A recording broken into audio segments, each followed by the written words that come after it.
heartbeat ng ating Panginoon ay mission. Kaya po sa darating na mga linggo, meron po tayong schedule as a church.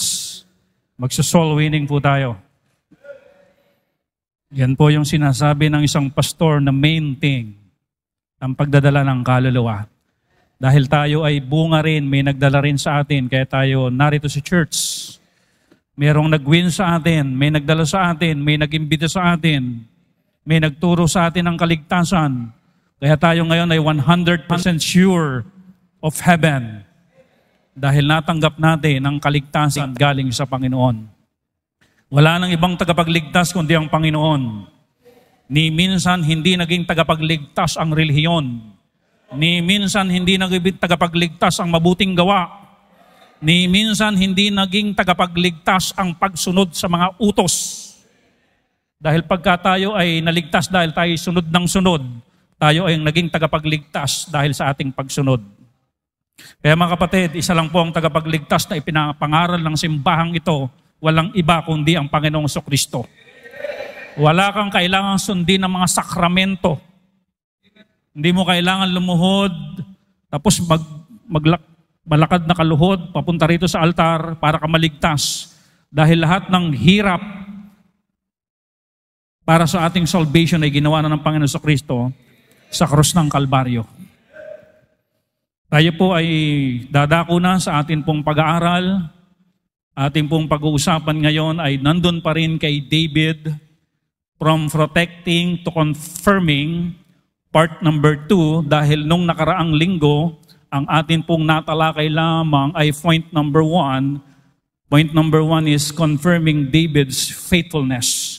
Atin itong hinimay and expose, totoo yung sinasabi ni David na siya'y walang kasalanan. Siya ay faithful sa Panginoon. Pero bago yan, inaanyahan ko po ang lahat na tumayo at tayo po muna ay dumulog at humingi ng guidance sa ating Panginoon.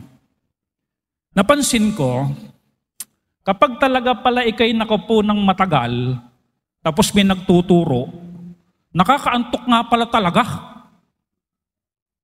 Kaya ngayon, hindi tayo uupo. Amen?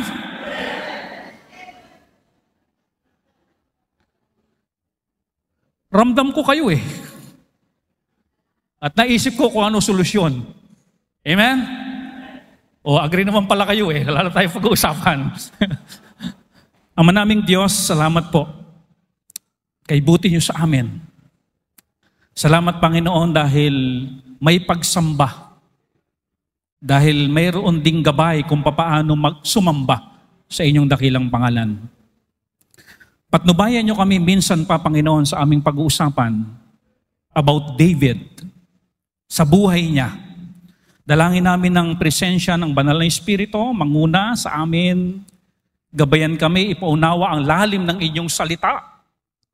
Dahil sa ganang amin, Panginoon, hindi talaga namin ito maiintindihan at mauunawaan. Kaya hiling po namin ang Banal na Espiritu na siya ang magpaunawa sa amin ng mga lalim ng makapangyarihan yung salita. Dalangin din namin, Panginoon, na magiging pagkain namin itong spiritual, ikalalago namin, ikatatatag namin sa mga prinsipyo na matututunan namin na nangyari noon, ngayon aral sa amin. Patawad, Panginoon, sa anumang pagkukulang namin, linisin kami sa aming mga kalikuan. Kayo, Panginoon, magbigay na maginhawang pakiramdam at masiglang pakiramdam habang pinapakinggan ang inyong salita. Tulungan niyo kami sa bagay na yan dahil ang aming flesh ay weak. Pero gusto namin at gusto ng Espiritu na kami, Panginoon, ay maging attentive at masigla sa paikinig ng inyong salita. Salamat po. Ito po'y hiling namin at pasasalamat sa pangalan ng ating Panginoong Hesus. Amen. Upo na po tayong lahat. Bibigay ko po muna sa inyo yung definition ng salitang confirming. The word confirming means the process of supporting a statement by evidence. Susuportahan at nasa proseso yon yung ibinigay na statement sa pamamagitan ng ebidensya. Last Sunday, pinag-usapan natin, tinignan natin bifrases sa pamamagitan ng mga talata at sinuportahan talaga yung statement ni David sa pamamagitan ng evidence na si David talaga ay faithful. Ngayon po, ang pag-uusapan natin, point number 2, meron ulit tayong kukonfirmahin sa chapter 20 ng 1 Samuel. Ang kukonfirmahin natin ngayon is confirming Jonathan and David's friendship.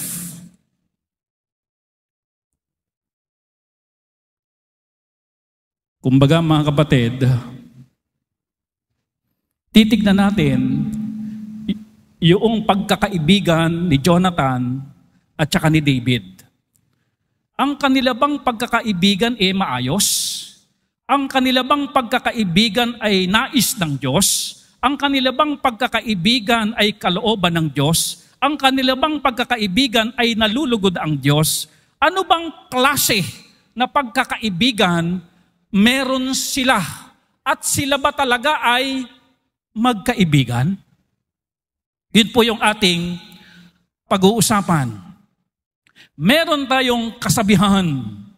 At ang kasabihang ito ay narito. No man is what? Is an island. Kaya kung pupunta ka ng Boracay, magsama ka. Amen? Hindi pwedeng nasa island ka, ikaw lang mag-isa. Di ba? Dapat magsama ka ng makakasama para lalong enjoy ang island ng Boracay. Amen? Ang ibig sabihin nun, walang sino man ang nabubuhay para sa sarili lamang.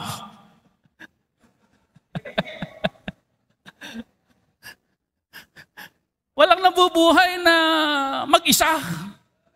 Kaya huwag kayong maniniwala doon sa nagsasalitang kaya ko nang mabuhay mag-isa. Subukan mong may tindahan, walang tao. Subukan mong may gasoline station, walang tao. Subukan mong may barbershop, walang barbero. Kaya mo bang mabuhay mag-isa? Hindi. Amen? Subukan mong may bukid, walang nagtatanim. Hindi ka mabubuhay mag-isa. At nakita ng Diyos yun, di po ba? Noong panahon ni Adan, kaya siya'y lumikha ng Eva. Nakita mo na ba yung Eva mo? Oh. Amen? O still finding Eva? Amen? Itong mga kalalakihan na to, huwag niyo po akong gagayahin. Amen? Yung mga edad nyo lumalampas na sa kung sa kalendaryo, nasa loto na nga yung iba No, manalangin na, amen? Okay. Ito pa. Nilikha tayo ng Diyos na mayroong tinatawag na sense of belonging. Ang ibig sabihin ng sense of ang ibig sabihin nito, ito ay a fundamental human need, yung sense of belonging. Yung dapat may kasama ka, fundamental human need. Yung magkaroon ka ng kasama or makakasama. Kaya nga po, dahil sa sense of belonging, kapansin-pansin mga kapatid, na mayroong tinatawag na barkadahan. May tinatawag na katropa. Ano? Ano man ang mga tanong dyan? Gegirlfriendin o totropahin, mga ganun ba? Kaibigan. May kaibigan, di ba? At mayroong tinatawag na BFF homes. Hindi iba yata yun, BFF. Ano ibig sabihin ng BFF? Ayan, hanggang ngayon, pinagtataluhan yung salitang forever. Po? At ang madalas magsama-sama ay yung mayroong tinatawag na common denominator. Kapag mahilig ka sa camera, sila-sila yung nagsasama, pinag-uusapan ay camera.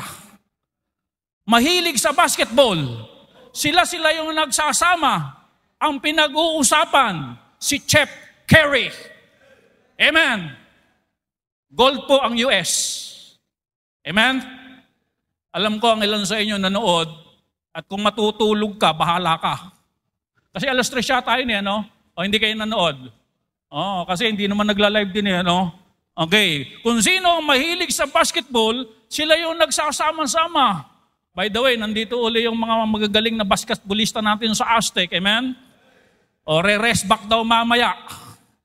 Amen? Okay.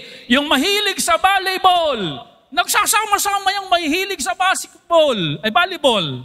Yung mahilig sa chess, nagsasama-sama sila. Pinag-uusapan nila yan. At doon nabubuo yung tropahan, yung pagiging kaibigan, yung kabarkada. Kasi kung anong hilig mo, lalapitan mo yung kamukha mong mahilig din sa mga bagay na yun. Yung mahilig sa food trip.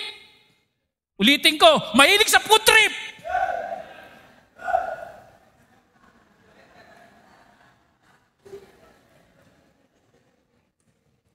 Parang walang nakarelate. Amen? Sila yung magsasama-sama. Yung mahilig mag-travel. Yung bang Hong Kong, balikan lang. Sabi ko nga sa asawa ko, kung matutuloy ang Boracay natin, balikan lang tayo kasi ang daming ginagawa sa church. Payag naman siya. Amen?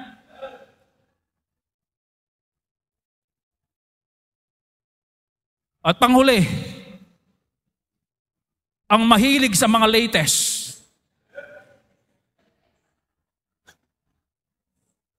Sila yung mga marites. Mare, ano latest? Sila yung nagsasama-sama. Kaya kung meron man dito sa church natin na umpukan na ganoon, may umpukan na ganoon, natural yun. Kasi hindi naman talaga tayo magkakamukha ng gusto sa buhay O yung iba mahilig sa basketball, iba naman walang kahilig-hilig sa basketball. Yung iba mahilig sa chess, wala namang iba kahilig-hilig sa chess. Yung iba mahilig sa marites, yung iba naman walang kahilig-hilig magmarites. Tahimik lang. Kaya hindi pwedeng magsama-sama tayong lahat sa isang umpukan. Dapat pong maintindihan po nating lahat po yun. Dahil hindi natin lahat kauri ng mga gusto po natin sa buhay. Kaya nga po, pinag-iingat natin ang bawat isa. Mag-iingat po tayo sa pagpili ng ating magiging kabarkada. Dahil kung ang sinasabi natin ay music ay may influence, pati po yung makakasama mo may influence yan. Amen? Yun nga lang marinig mo laging, are you with me? Pag tayo mo dito, are you with me ka na rin Di po ba? Kasi kung ano ang madalas mo nakikita, ano ang madalas mong naririnig, may impluwensyahan ka. Kaya nga po, dapat po tayo maingat, mapili, mausisa, kung sino yung makakasama natin. Kasi po, whether you like it or not, mag-i-impluwensya yan sa buong pagkatao mo. Kung paano kung bad influence, di ba pag-uwi mo ng bahay, bad ka na din? Kaya kung ang influence ay good, pag-uwi mo ng bahay, good ka. At sa komunidad, good ka. I think, ang common denominator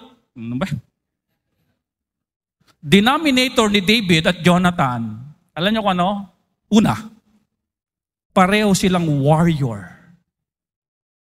Di ba? Mahilig din si Jonathan sa mga sibat-sibat, yung mga panak. Di ba? May labanan pa nga yung pinagbawal ni King Saul na huwag kakain. Mga pagod na pagod sila Jonathan dahil warrior si Jonathan nung kumain ng pulot-pukyutan si Jonathan mas lalong luminaw mata niya Sabi niya, ano ba naman yung mga ipinagbabawal ni tatay? Pwede ba naman labang ka ng labang tapos walang kang sugar? Ayun pa nga isa kong tinitignan, kaya siguro ang mga tao ngayon ay antukin dahil sa mga kinakain na matatamis. Di ba? Okay. Pareho silang warrior. Pareho silang hindi after sa posisyon. Pangalawa yun. pareho silang hindi after sa posisyon. Di ba? Si David dinanod na bilang hari pero hindi niya sinasabing siya nasusunod na hari si Jonathan naman, siya yung panganay ni King Saul. Pwedeng siyang susunod na hari. Pero wala siyang pakialam kung sino magiging hari. Pangatlo, pareho silang hindi maiinggitin. Di ba ba? Wala. Yung tagumpay ng isa. Walang inggitan. Pangapat, parehong tama ang kanilang puso para sa kanilang kaharian. Kung ano ang makabubuti sa kaharian, yun ang laman ng puso ni Jonathan, yun ang laman ng puso ni David, tamang parehas ang puso nila kung ano ang makakabuti sa kaharian ng Israel. Kaya mga kapatid, ganun po dapat tayong mamili ng kaibigan. Una, parehas palaban. Hindi susuko sa gawain ng Panginoon. Hindi after sa posisyon ng walang inggitan. Pangatlo, tama ang puso, ang laging motive. Kanina may attitude. Tanong, attitude, ano? Ano bang attitude mo? Ang attitude, ang motive, ano ba ang ikagaganda ng Berean, Bible, Baptist, Church, Purok, ano nga tayo? Sais, Malipangpang, San Ildefonso, Bulacan, Philippines. Dapat ganun tayong lahat dito, amen?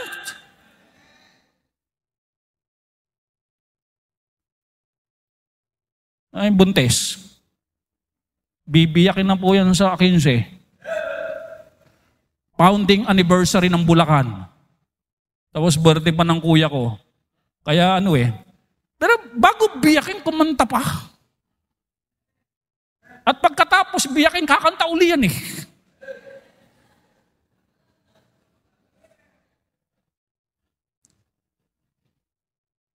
Nako, kapag ganyan ang lahat nating isipan dito sa church, wow, amen. Kailan nga yung soul winning natin? 25? Maganda to. In fact, merong magpapaalam, magantag dyan? Maglilib sa trabaho para makasama soul winning Sunday yun,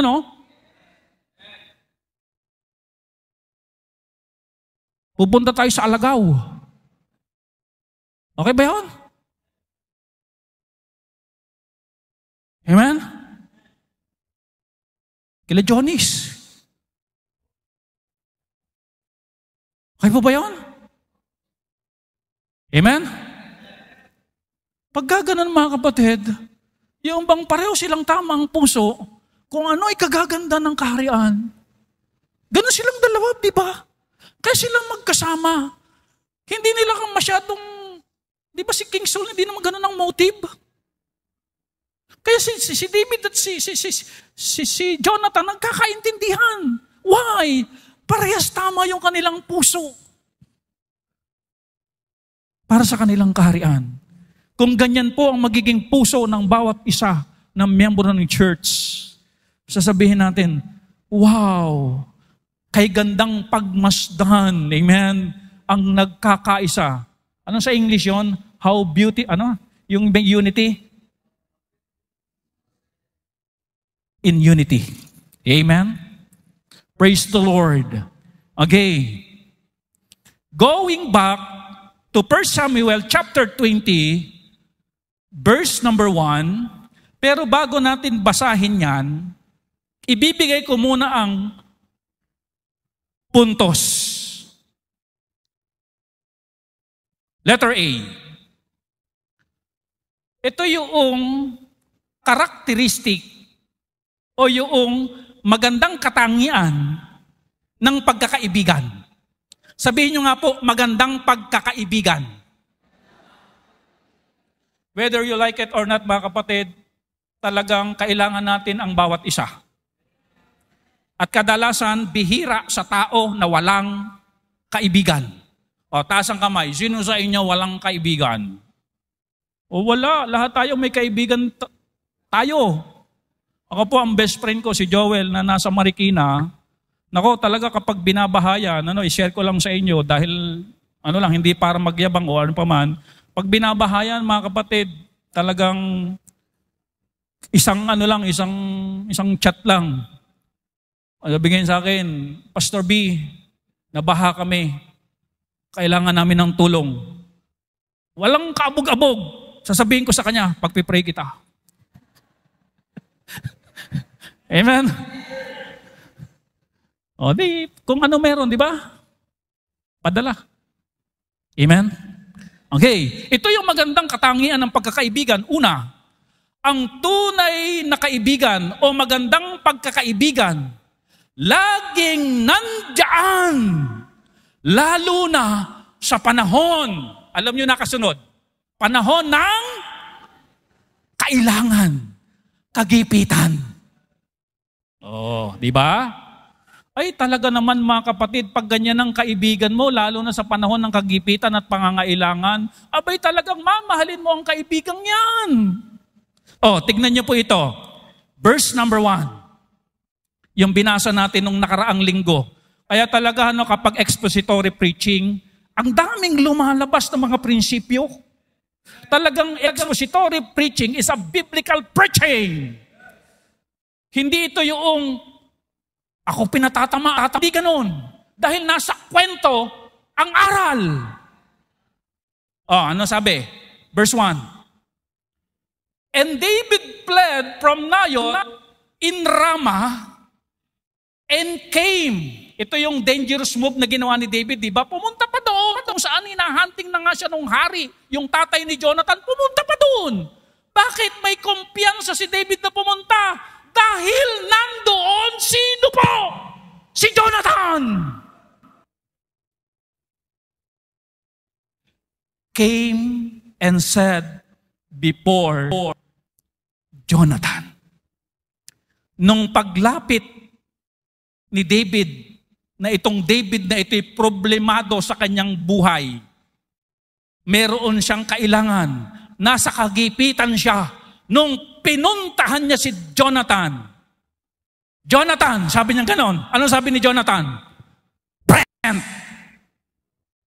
Amen? Yun ang magandang kaibigan. Sa panahon ng kailangan, pag hinanap mo, present.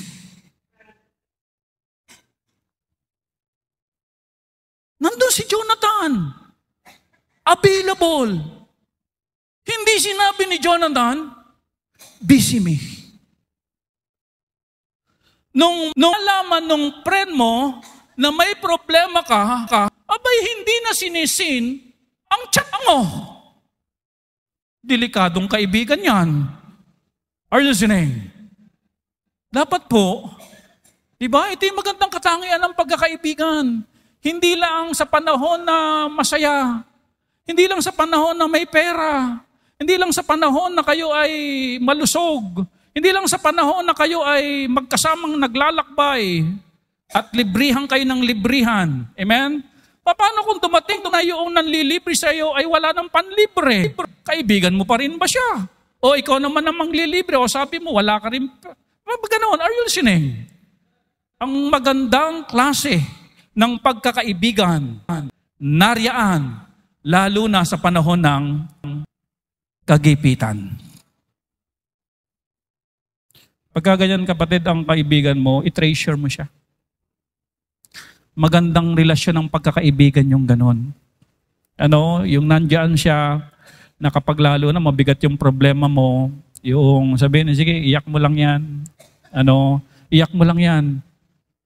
Narito lang ako sa tabi mo. Kasi mga kapatid, biblical itong si Jonathan para kay David. Ito po. Proverbs 17, verse 17. A friend loveth at all times. And a brother is born for adversity. Ako, inaral ko mabuti ito eh. Bakit ba yung a friend loveth at all times ang karugtong a brother is born for adversity? Bakit ganun ang kadugtong? Bakit biglang yung daw ipinanganak na brother for adversity? Nung pinag-aralan ko po ito mga kapatid, ibig sabihin ito mga kapatid, mahalin mo ang iyong kaibigan sa lahat ng panahon. Dahil yung kaibigan mo at ikaw, lahat tayo dito sa mundo, ipinanganak na maghihirap, magigipit, dadanas ng sakuna at kasawiang palad. Nakuha niyo yung context? Ikaw o kaya siya. Dadanas yan. Kaya sabi ng Bible, anumang panahon, kasaganahan man, ikaw masagana ka, masagana siya. Mahalin mo kaibigan mo. Lumubog ka, nalugi negosyo mo, natanggal ka sa trabaho, parehas kayong wala, magmahalan kayo, kasi kayong dalawa, prone saan? Sa suffering, sa sakuna, sa kagipitan, prone kayong dalawa. Amen? Kaya dapat, nakabase yung ating friendship sa pagmamahal anumang panahon. Diba ang sakit sa pakiramdam na sa panahon ng kagipitan, hindi mo na siya malapitan? Di ba? Yung bang kuminsan, alam mo namang meron din, pero hindi ka pa napagbigyan. No po? Kaya mga kapatid, ito po yung isa sa magandang katangian ng magkakaibigan. A friend loveth at all times. Amen. Pangalawa, na magandang katangian ng magkaibigan. Nandyan pa po ba kayo? Okay, bago natin puntahan yung bang hindi magbabago ang isa't isa when we talk about friendship. Meron mang sumagana, nagtagumpay, naiwan sa ladlaran yung kaibigan, yung nagtagumpay, yung sumagana, no? Hindi siya papayag na yung kanyang kaibigan ay nasa laylayan. Amen? A friend loveth at all times. Okay, letter B na magandang klase ng pagkakaibigan. Letter B. At medyo dito tayo ngayon tatagal. Are you ready? Letter B. Ang tunay na kaibigan o magandang uri ng pagkakaibigan, laging nagbibigay ng benefit of what? Of the doubt. Hindi agad kinakampihan ang sumbong ng kanyang kaibigan. Here's the sumbong ni David. Yan. Sabi sa verse 1, pansinin niyo po ito, nasa verse 1 pa lang ulit tayo, and David fled from Naioth in Ramah, and came and said before Jonathan, what have I done? What is mine iniquity? And what is my sin before thy father, that he seeketh my life? Ano yung sumbong ni David kay Jonathan? Sabi ni David kay Jonathan, eto sumbong, ano ba yung nagawa kong kasalanan at gusto akong patayin ng tatay mo? Yun ang sumbong. Aba yung tatay mo gusto akong patayin. Yun ang sumbong. But listen to this. Napakagandang klase talaga na kaibigan ni Jonathan. Amen? Ito ang tugon ni Jonathan. Si Jonathan po ay hindi kumampi agad kay David. Sabi ni David, papatayin ako ng tatay mo. Ano ang sabi ni Jonathan? Kumampi ba agad? Here's the verse. And he said unto him, God forbid, huwag paihintulot ng Diyos, thou shall not die. Sa puso't isipan ni David, yung sumbong ano, papatayin na ako. Ano yung benefit of the doubt? Hindi ka mamamatay. Bakit? Anong sabi? Bakit hindi ka mamamatay? Behold, my Father will do nothing, either great or small, but that He will shew it me, and why should my Father hide this thing from me? It is not so. Sir Lester, ang tanong, kinampihan ba agad ni Jonathan si David? Ano ginawa niya? Nagbigay ng benefit of the doubt. Sabi ni Jonathan, hindi ganun ang senaryo. Malalaman ko yan kung plano ni tatay na papatayin ka at hindi ka papatayin ni tatay. Amen? Hindi kagad kumampi itong si David sa sumbong ng kanyang kaibigan. To make it balance, ano ang nasa puso ni Jonathan nung sinasabi niya ang verse 2? Ito ang nasa puso ni Jonathan nung sinabi niya yung verse 2. Going back 1 Samuel 19 verse 6. Let's read. And Saul hearkened unto the voice of Jonathan. Diba, kinausap ni King Saul si Jonathan at saka yung mga tauhan sa kaharian at utos ni King Saul, patayin na talaga si David rather. Pero sinabi ni Jonathan, tatay, wag nating patayin yan, malaking tulong si Jonathan, etc., etc.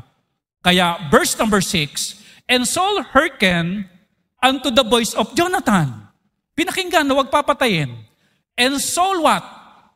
Swear, as the Lord liveth, he shall not be slain. Diba? Sumumpa pa. Kaya yung binabanggit ni Jonathan sa verse 2, kaibigan, kumusta ka na? Diba? Hindi ka mamamatay. May pangako si tatay sa akin na hindi ka papatayin. Hindi ganon ang mangyayari sa'yo. Hindi ganon. Okay. Ano, mga kapatid, ang lesson sa letter B? Ito po ang mga lesson. Number 1, huwag kakampihan agad ang sumbong ng kaibigan. Alamin ang both side. Amen? Hindi yung pag may lumapit sa atin na kaibigan natin at magkukwento ng isang problema at sasabihin ng kaibigan natin, alam mo ba, yung tita ko, abay, ngayon ko lang nilapitan. Diba? May pera naman. Abay, hindi ako pinahiram. Sabi nung kaibigan nung sinabihan na ganon, naku po, sama pala ng ugali ng tita mo.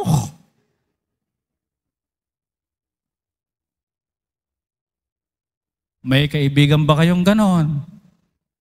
Lahat ng sumbong nyo, abay kinakampihan agad. Are you listening? Hindi lahat ng sumbong siya yung tama at kadalasan kung sino yung unang nagsusumbong, siya yung mali. Are you listening? Ang ipinapakita natin mga kapatid, maging aware tayo dito. Kung pinagpapahalagahan natin ng friendship, pagpahalagahan din natin ang prinsipyo ng Bible about friendship. Unang puntos dito, wag muna. In between ka muna. Wag ka munang kumampi. Ibig sabihin, tignan mo muna yung both side. Mag-imbestiga ka muna. Magpadala ka muna ng FBI doon sa tita. Amen? Magpadala ka muna ng spy. Ano ba talaga yung tunay na nangyari? Kadalasan mga kapatid, listen carefully.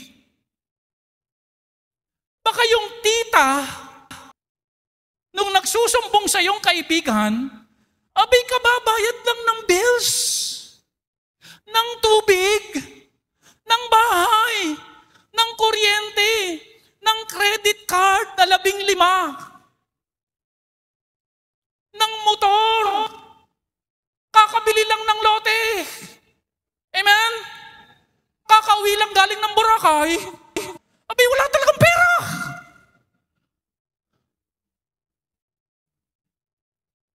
Tapos ikaw titirahin mo kagad sa mga talaga ng ugali ng tita mo. Abi, lalo mong pinag-aalab yung nararamdaman ng kaibigan mo. O ito pa.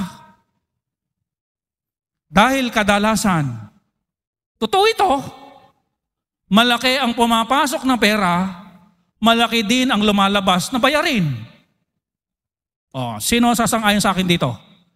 O, kung ayaw yung sumang-ayon, bahala kayo. Okay, example ako dito. Meron ako example, patunay. Kasi puro tayo confirming di ba? Okay, patunayan natin ito. Pamilya. May 3 anak. Meron lang isang kumikita. Ang kita niya mga kapatid, 350 pesos a day. Mga kapatid, kapag ganito kita mo, 350 pesos a day, abay, magpapaypay ka lang habang natutulog. Abay, hindi kayang magbayad ng Meralco nito. Ngayon, eto, medyo pinagpalag pa. Ang kinikita niya na ay 500 a day.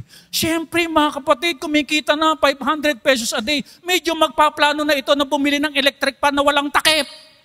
Di ba? Yung inilalagay sa mga upuan. Di ba?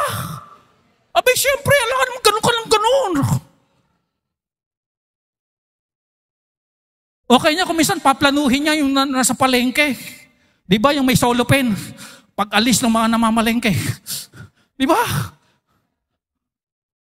Ngayon, eto, napagtapos niya ang kanyang mga anak na 3. Nakapagtrabaho na. At bawat anak niya kumikita na ng 800 pesos a day. O, i-times nyo. 800 times 3. 3,200. 2,400. Aba, syempre mga kapatid, mangarap na to ng aircon. O, di ba? Abi, alangan naman, ganun yung electric pan, matamaan ka pa nun Yun po Here's the reality of life. Kapag malaki yung pumapasok, hindi ibig sabihin marami ng pera yan. Lumalaki rin ang gastusin yan. Nangangarap din yan na medyo makaalwan yung pakiramdam nila habang sila'y natutulog. Tama po ba? Nawaw-nawa na po ba natin? Kaya huwag kampi ng kampi, man. Dapat alam natin ang reality ng buhay. Huwag kagad yung nagtatampo, amen? Tapos pang nagtampo, isusumbong na kagad sa kaibigan.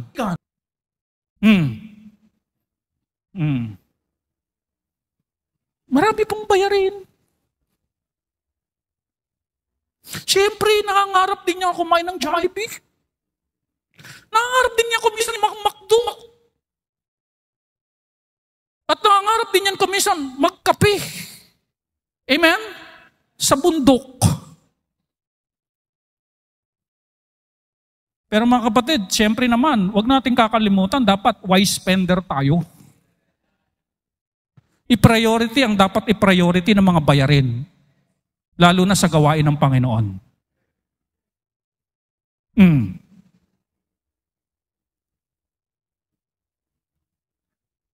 Pangalawa, wag kakampihan ang nagsusumbong na kaibigan. Pangalawa, baka yung sumbong ay haka-haka lang o akala lang. Ilang tao ang namatay sa maling? Ayun. Ilang puso ang nasugatan dahil sa maling? Ilang relasyon ang nawasak sa maling? Yun Kaya huwag kagad talaga kumakampi. Napakahusay talaga nitong si Jonathan. Di kagad kinampihan si David. Bakit mo? Baka mamaya yung nagsumbong ng iyong kaibigan ni haka-haka lang, akala lang niya. Walang concrete evidence.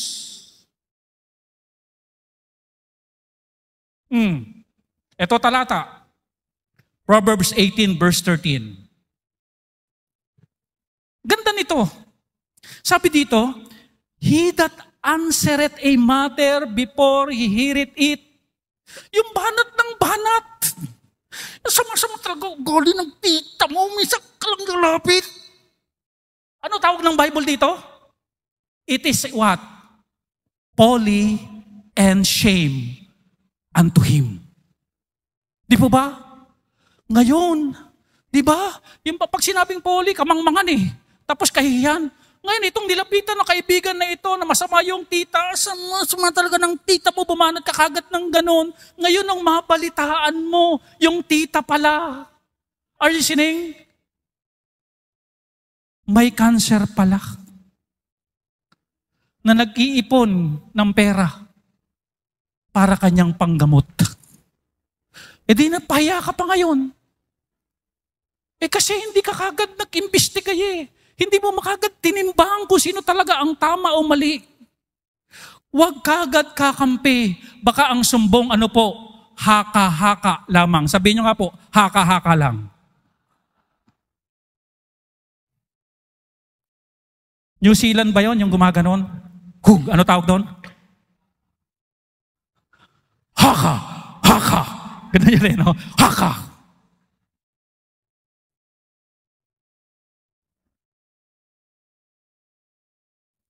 Yung sagot ng sagot na hindi pa alam yung buong istorya.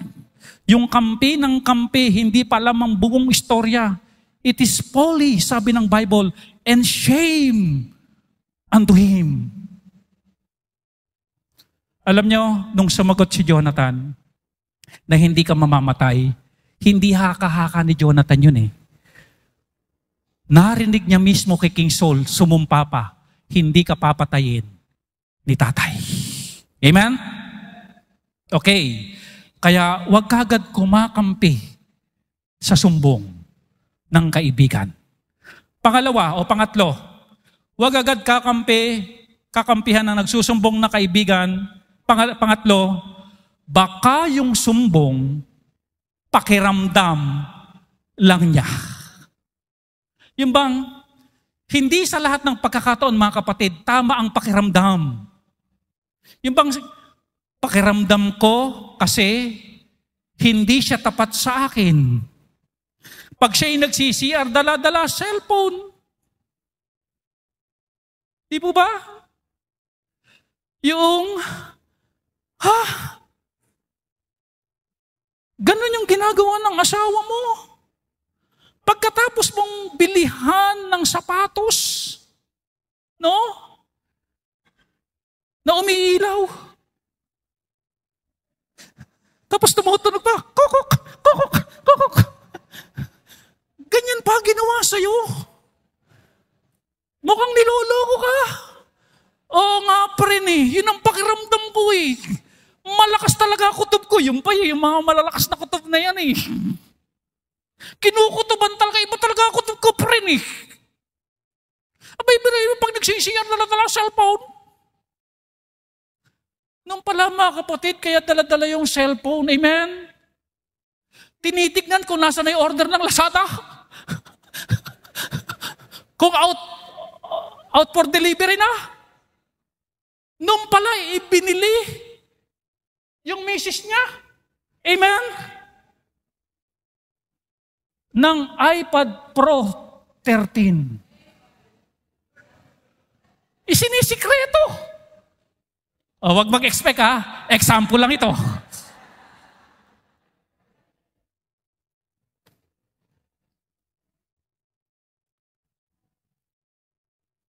Pero kung gusto mo, bonnet lang katapat nun eh. Amen? Tapos nagsumbong ka kagad sa kaibigan mo, friend. Sakit ng nararamdaman ko, friend. Bakit, friend? Yung mister ko, may hinala ako. Ano yung tamang hinala? Mukhang nagluloko na talaga. Tapos ayaw pa talaga ipakita yung cellphone. Di ba?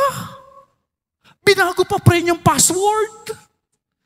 Pati yung Lazada may password. Alam mo friend yung password, ganun o.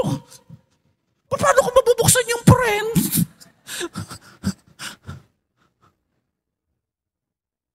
Tapos kampi ka kagad. Sabi mo, tala friend. Di ba? Sugurin natin. Huwag ka kagad sasama sa gera, hindi mo alam kung ano yung kikirahin nyo. Amen?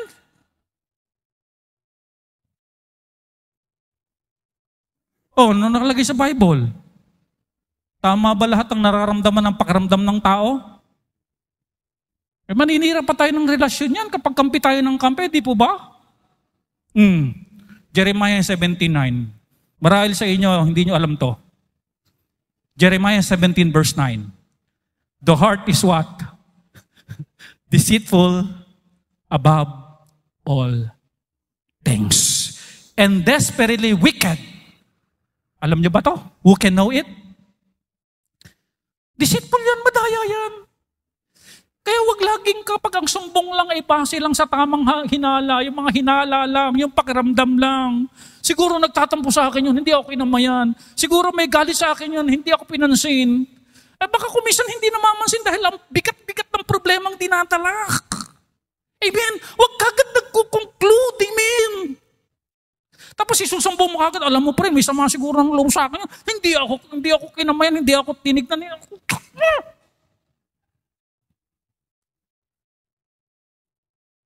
Ano gusto mo lagi nakatantalizing eyes yung mga tao dito? Laging gumaganon sa'yo? Ha? Amen? Lahat ng tao gumaganon sa'yo? Hindi naman pwede yun. Kaya nga kuminsan meron tayong altar prayer dito yung burden, blessing. Ano pa isa? Best. Inuuna natin sa altar prayer yung burden natin. Kasi lumaban niyang makatabi niyo sa mga pagsubok. Mabibigat ang daladala niyan. Amen? Kapag ba mabigat yung daladala niya, nakatantalizing eyes pa kayo, gumaganon-ganon kayo? Hindi. Mga naka-beautiful eyes. Amen? Kuminsan nga, hindi na nakakalimutan niya ng duktungan yung kilay dahil sa problema. Amen?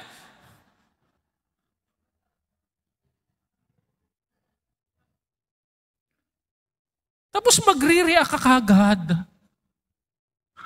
na baka masama ang loob. Wag pong bumase sa nararamdaman because our heart is deceitful. Amen? Yung ba pag nagsumbong na gano'n, parang hindi naman tapat. Ang advice kagad nung kaibigan, hiwalayan mo na yan. Nung hiniwalayan, nagtaka pa yung asawa. Sabi ng asawa, sayang, ang iPad Pro 13.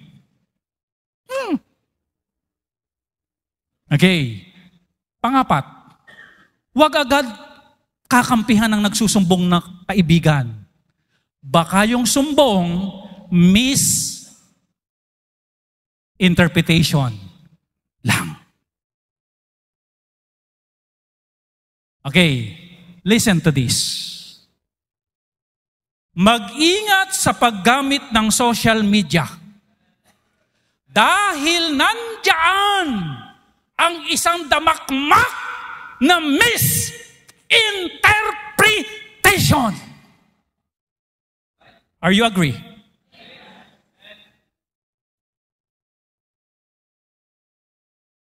Ilang relasyon ang nawasak, nasira, nagkaproblema dahil sa social media. Ang tawag, misinterpretation. Kaya ito po, listen carefully. Ang sasabihin ko po sa inyo, hanggat maaari, huwag mag-post ng mga quotes na may patama factor. Para hindi tayo mag-create ng misinterpretation. Are you listening? Hindi ko po ibinabawal. Pero hanggat maaari. Why? Kung minsan, ipopost ka, hindi naman siya yung gusto mong tukuyin, nabasa nung isa. Akala niya siya. Nakuha niya po ba? Nandyan ang isang damakmak na misinterpretation sa social media. Hindi natin binabawal, mga kapatid. Ang sinasabi natin, hanggat maaari, iwasan natin. Hanggat maaari, ito ang gawin natin. Ephesians 4:39. Let no corrupt communication proceed out of your mouth, but that which is good to the use of what? Edifying.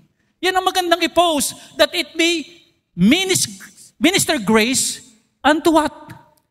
Hearers. Wala pong nasosolve na problema sa ganun eh. Yung pasaringan sa Facebook, wala po. Ang maganda, ang nakalagay sa Ephesians 4:29, magpalakasan kayo. Ano? Yun ang gamitin ninyo para nang sa gayon makapagministeryo kayo sa nakababasa o nakakakinig nung sinasabi natin na umaalingaw-ngaw sa social media.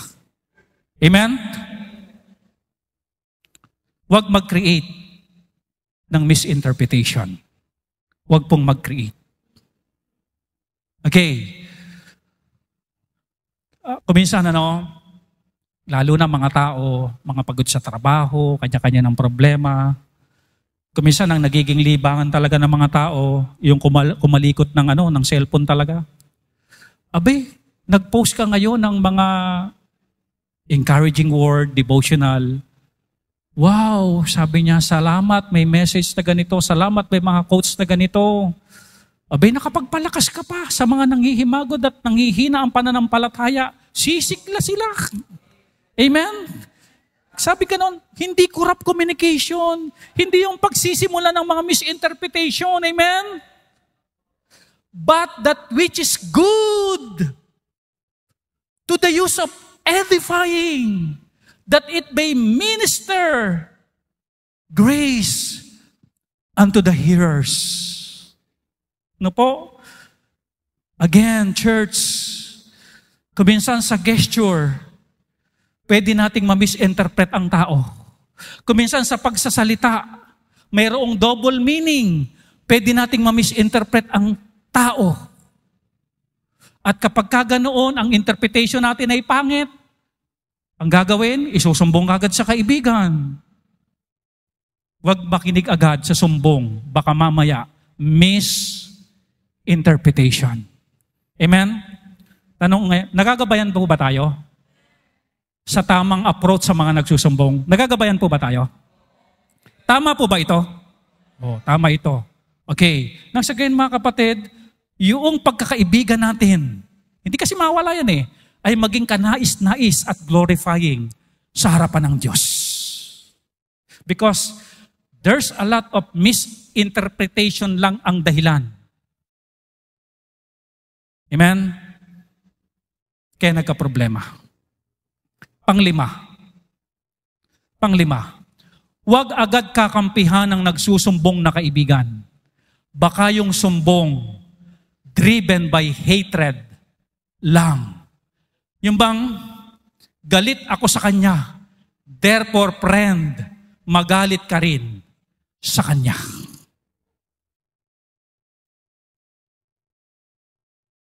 Yung bang pag lumapit sa'yo, umaapoy.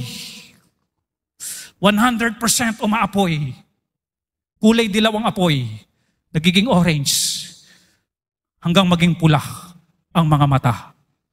Sabi ng Ephesians 4:31, let all bitterness and wrath and anger and clamor and evil speaking, ano gagawin? Be put away from you with all malice.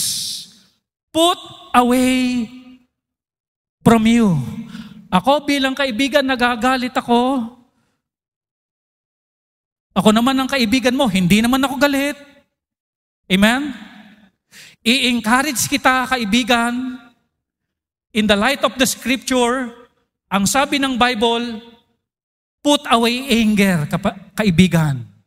Amen? Put away.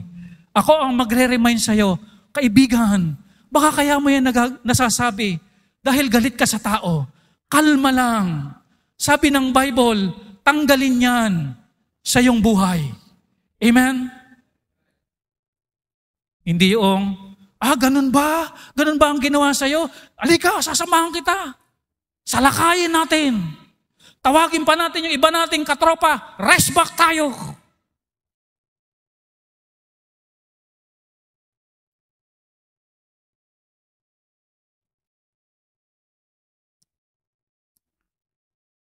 In conclusion, summarize natin ito. Yung sumbong baka haka-haka lang, pakiramdam lang, misinterpretation lang, driven by hatred lang, tapos kakampihan natin agad. at makikigera agad. Mga kapatid, ito ang magandang payo. Kapag ganyaan may nagsusumbong, una nating gawin, pumagitna muna hanggang hindi alam ang buong pangyayari. Amen? Kapatid, kaibigan, hindi ko talaga alam talaga ang buong story. This time, ipagpipray ko lang yung puso mo, i-reveal sa atin ng Panginoon kung ano ba talaga ang katotohanan behind your sumbong.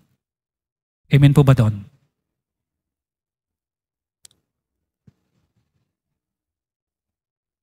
Ito ang sabi ng Job 6:24.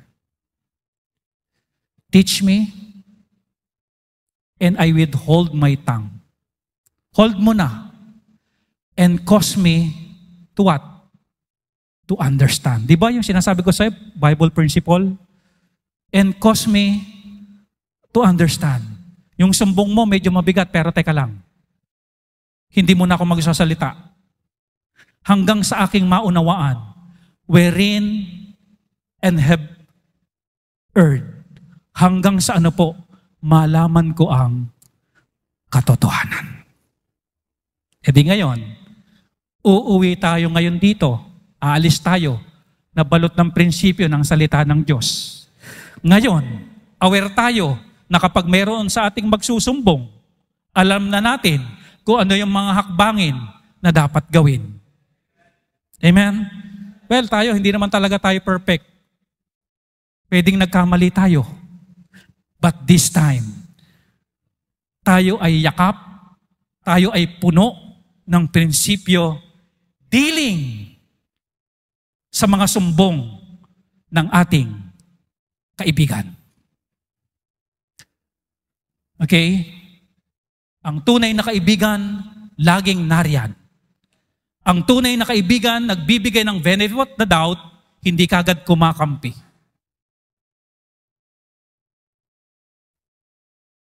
At inaaral mo na kung ano ang katotohanan. Alam nyo, kapag ganyan tayo, ang turingan natin bilang magkakaibigan, itong pagkakaibigan na ito ay lapat kung ano ang nais ng Diyos sa magkaibigan. Amen? Masarap kasama ang kaibigan na hindi bias, naninimbang. Kapatid, rebuke. Amen? Kapag yung kaibigan mo, kampi lang sa'yo. Medyo tatapakin mo.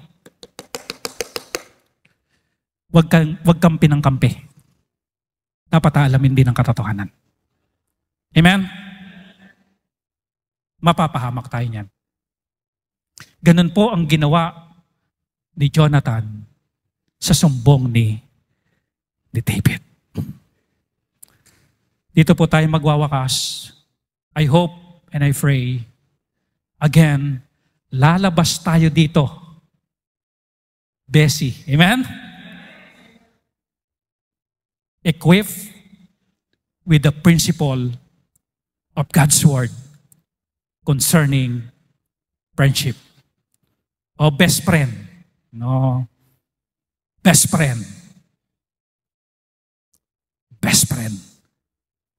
Alam niyo po ba, wala nang higit pa sa pagkakaibigan ni Kristo sa atin. Dahil ibinigay niya yung buhay niya para sa atin bilang kanyang kaibigan. Ginawa niya ang hirap sa krus ng Kalbaryo kasi gusto niya kaibigan tayo. Magsama.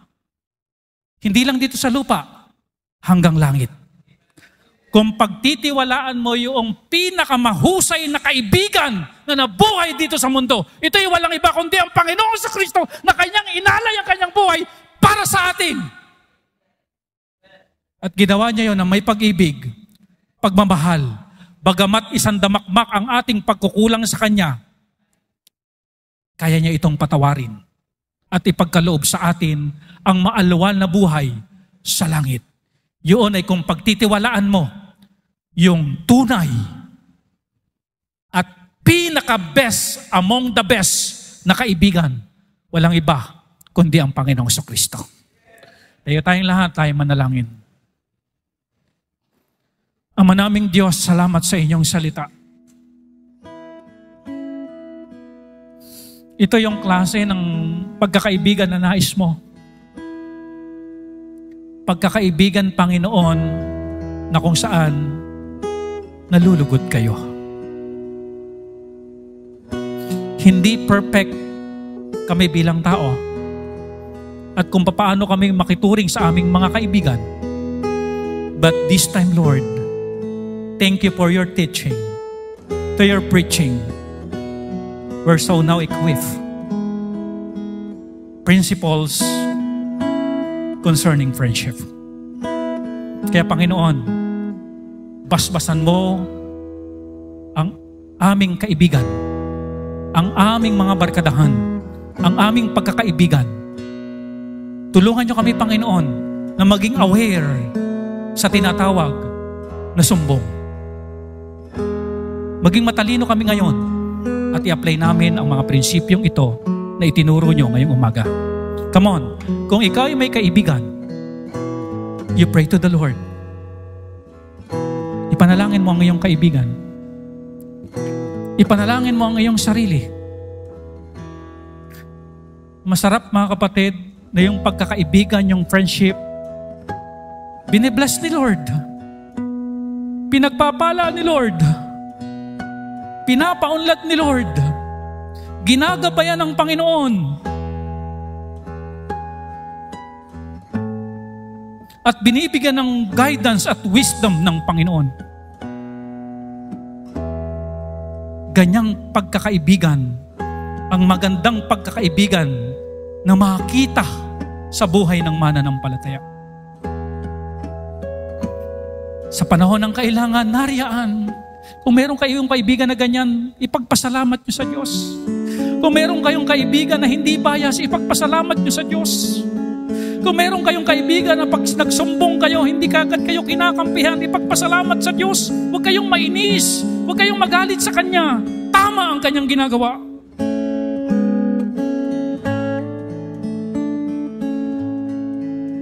Ama naming Diyos, salamat po.